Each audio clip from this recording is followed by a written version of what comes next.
150 AD, the Roman denarius contained 3.4 grams of pure silver. By 270 AD, it contained 0.02 grams. In 120 years, the currency lost 99.4% of its value. Prices rose 1,000%. The empire didn't fall to Visigoths in 410 AD. It fell to a compounding debasement rate of 3% per year. The barbarians were just the liquidation team. Today, the US dollar has lost 97% of its purchasing power since 1913. The M2 money supply expanded 40% in 24 months. The math isn't similar, it is identical.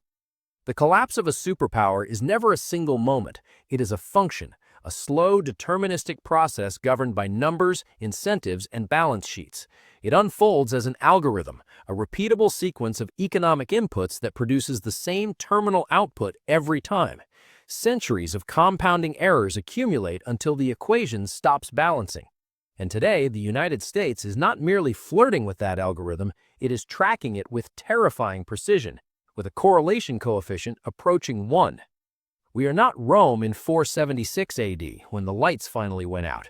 We are Rome in 250 AD, during the crisis of the 3rd century, the exact moment when the math broke, when the state turned predatory, when the currency stopped serving the citizen and began feeding on them. Debt stands at $35.5 trillion. The M2 money supply expanded by 40% in just 24 months. The Gini coefficient has reached 0.485. These are not opinions, they are symptoms. What follows is not politics, it is forensic accounting, a post-mortem conducted before the patient is officially declared dead. We are overlaying the economic mechanics of Roman collapse directly onto the modern American system, onto the Federal Reserve's balance sheet, searching not for poetry, but for structure, for the imperial algorithm. This is not about ideology, it is about physics, the physics of money. When a state consistently spends more than it produces, it faces only two outcomes. It can default on its promises, or it can debase its currency. Rome chose debasement. America chose debasement. The outcome is not debatable. It is arithmetic. If you believe your 401k, your house, or your ballot will shield you from that math, then you have not run the numbers.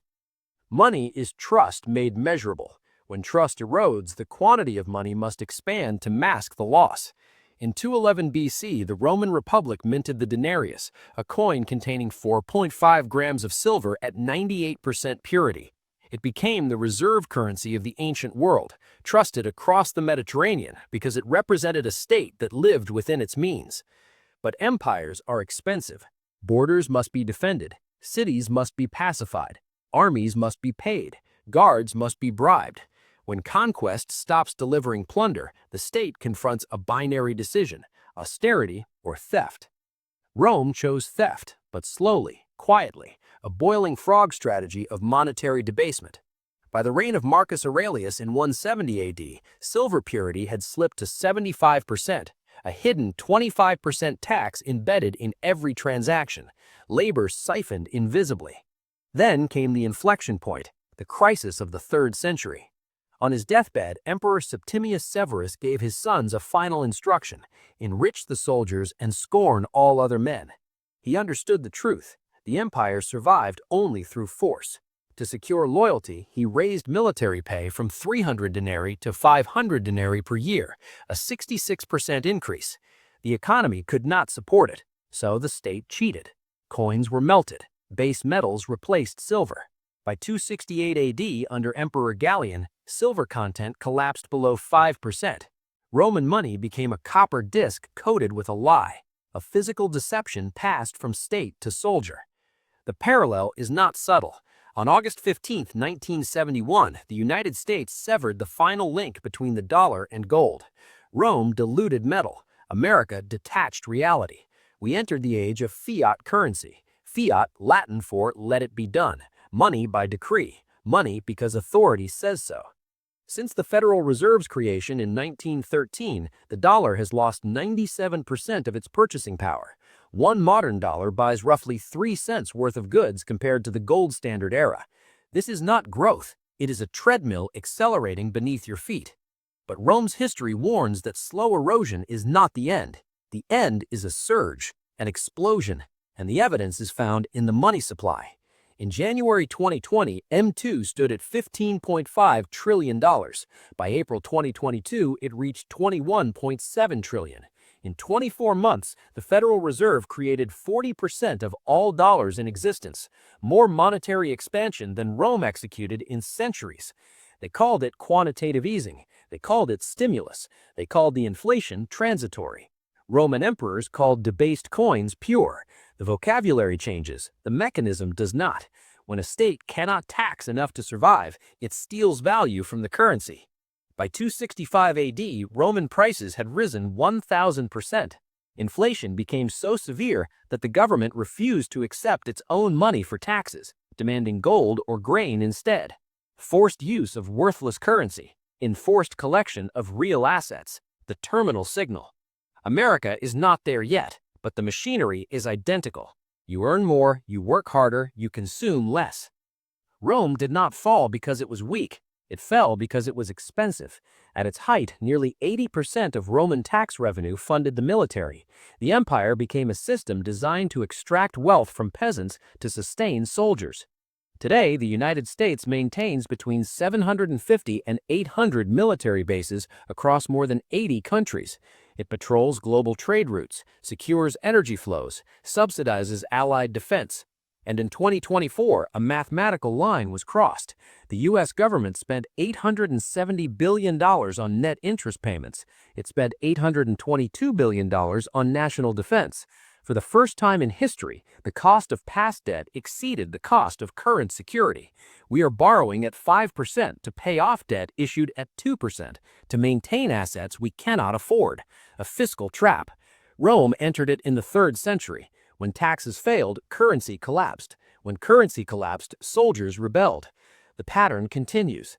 In 2022, the U.S. Army missed recruitment targets by 25%, a shortfall of 15,000 soldiers.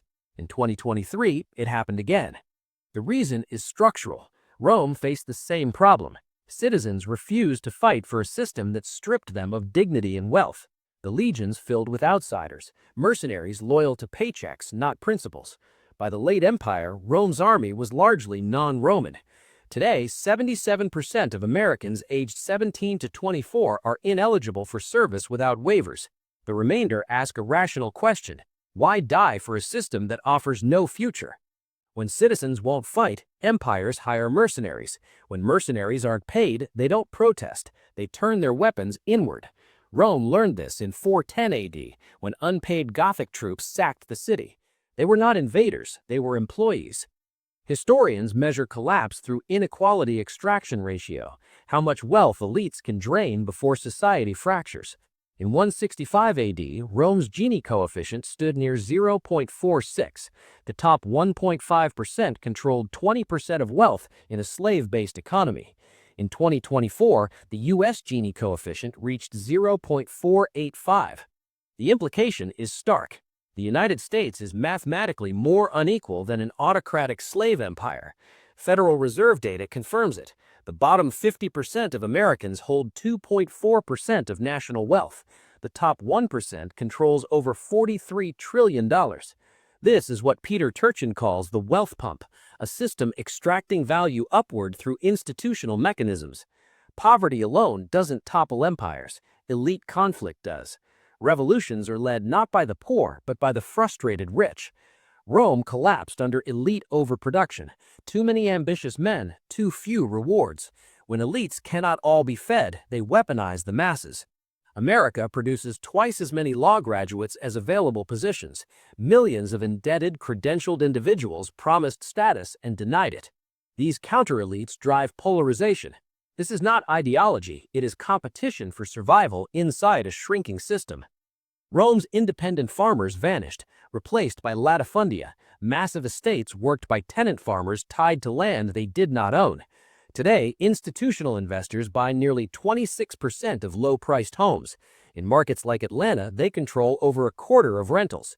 By 2030, projections estimate 7.6 million homes under institutional ownership. Housing is no longer shelter, it is a subscription. The rational response is nihilism, doom spending.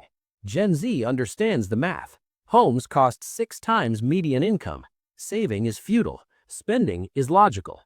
Rome fed its population through the grain dole. Today, 41.7 million Americans rely on SNAP. 1 in 8 citizens depends on the state for calories. Distraction replaces purpose. Screens replace purpose. Meanwhile, the productive class flees. Rome's middle administrators abandoned cities under crushing taxation. Laws were passed to stop them. Today, Americans vote with their feet. California lost 240,000 residents in 2024. New York lost 121,000. Capital drains outward. The wealthy go further. They renounce citizenship. They buy second passports. They build bunkers. Roman senators retreated to villas as Rome burned. Modern oligarchs do the same. They are shorting the empire. This is the fourth turning. Every 80 years, systems reset. Revolution, civil war, world war, crisis. We are in winter. Institutions are broken. Debt is terminal. Ray Dalio's signals are aligned. Massive debt, internal conflict, rising rivals. Central banks accumulate gold. The dam strains. Rome didn't end overnight. It decayed, then convulsed. We are Rome in 250 AD. The algorithm has run before. The state will not save you. The state is the crisis. The Romans who survived didn't save the empire. They saved themselves. The fourth turning ends around 2030. You have 5 years. Do the math.